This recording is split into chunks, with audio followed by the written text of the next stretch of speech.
السلام عليكم ورحمة الله وبركاته. هذه يا جماعة وصفة إن دليت عليها بعد معاناة شديدة بالكحة مع بنتي. أصابتها مرتين ورا بعض نزلة شعبية وكحة شديدة جدا، فكنت مشتركة في جروب والحمد لله الله دلني على هاي الطريقة، نزلوها ناس فاعلين خير، وأنا حابة أفصلكم إياها بفيديو علشان الكل يستفيد بهالشتاء.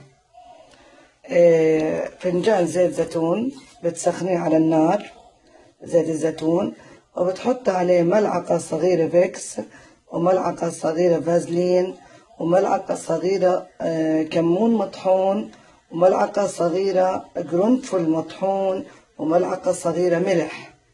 لما يسخن الزيت بتحطيهم عليه، بتحركيهم مظبوط، بتجانسوا، بعدين بتحطيهم في مرطبان ولا في تبروير بهذا الشكل، بيطلع لك هذا اللون وهذا الشكل. شايفين يا اخواتي؟ زي الفازلين بس يبرد، لكن وهو سخن بيكون سائل. وادهني في ارجل الطفل او الطفلة، حتى لو كان شخص كبير ادهني اجريه ولبسيه جرابات وخليه ينام هذيك الليلة.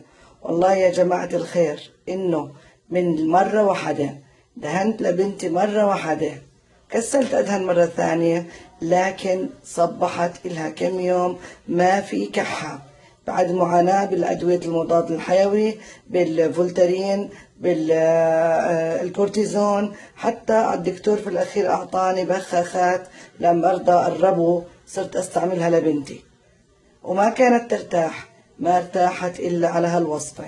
كريم من عمل إيدك، من الموجودات عندك كله في البيت، وبتدهني بأرجل الطفل من تحت، ولبسي الجبات قبل ما ينام. الله يعيننا على فعل الخير ونشر الفائدة.